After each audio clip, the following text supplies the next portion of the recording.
Today on Reese Dixon, we are going to make do-it-yourself disposable nail art tools.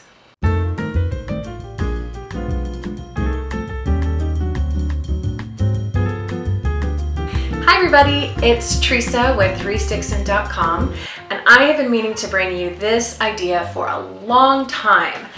I, like all of us, have been really enjoying this nail art trend and all the great things that you can do with nail art to just spice up your look.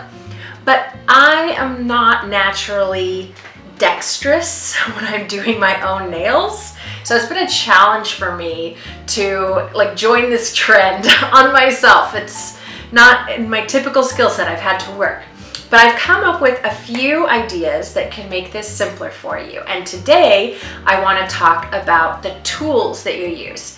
If you are really into nail art, you probably already have tools, or if you've seen them at your beauty supply store, they have all kinds of professional quality tools that are like tiny little brushes and little liner brushes and daughters and all these different things. But if you are like me and you're just doing your own nails every once in a while, you might not want to make the investment in those professional quality tools.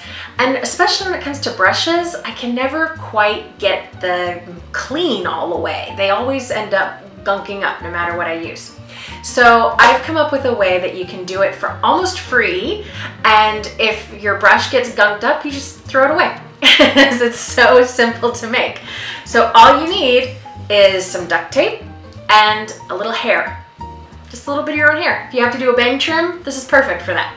So I've made up a bunch already so you can see, and they just vary in size depending on how I want to use it.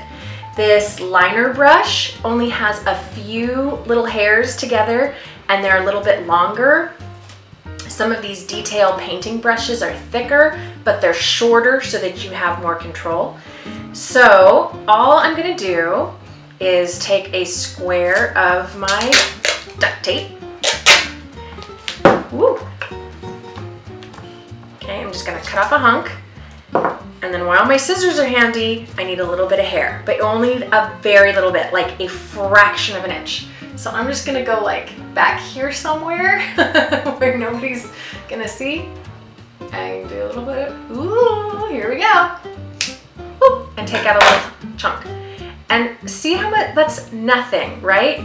And this is so much for what we need.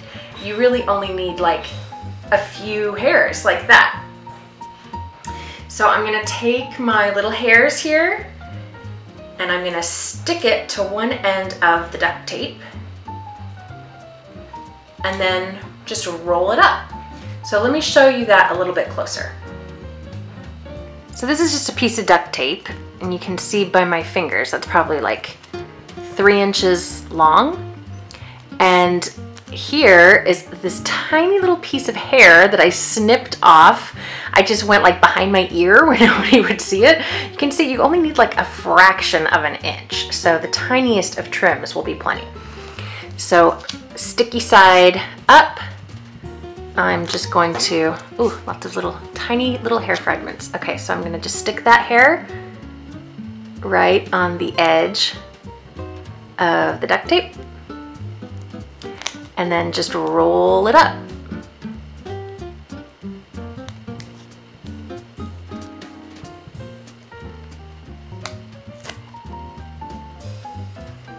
And I'm only going so slow because I have to try to do this through the camera lens, so it's a little bit more complicated. But there we go. Now that I've got it started, it'll roll up really easy. And then I have this little wand. So you just need the tiniest little bit of hair trim and some duct tape. So this thing is totally disposable. Because my hair has that little bit of curl on the end, I'm gonna come back and give this a trim. I think I'm going to make this brush be a more detailed painting brush. So since I have, that's too much hair to be a liner brush. So I'm gonna cut it pretty short so that this can just be kind of a, like an all over color brush that I can just get a lot of control over by cutting it so fine. See? And so when I'm done with this, I don't have to worry about trying to get it clean again. I can just chuck it and make a new one when I want to switch a color. So with these little brushes, just depending on how you cut that hair that you're using, will give you a lot of different effects. You'll get that thin liner brush, or like I said, more of the detail brushes.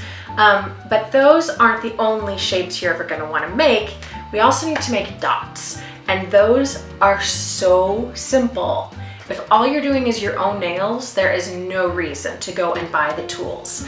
I can make those little dots with a dull pencil or the back of a pen. So let me show you how all of these tools can work to make all of the shapes and designs you want with your nail art. This is just a pencil that's not very sharp, and this is one of the very best tools for making dots. And the size of the dot changes based on how much paint you have on your tool.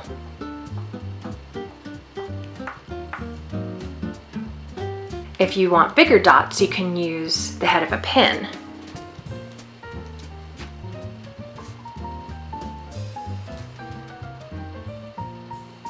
And if you want to be able to use this without poking yourself, you can just stick that pin into an eraser or something, and then you'll have something bigger to hang on to.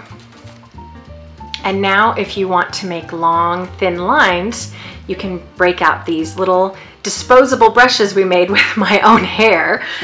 You can see that I varied some depending like on how thick and how long I made the brushes.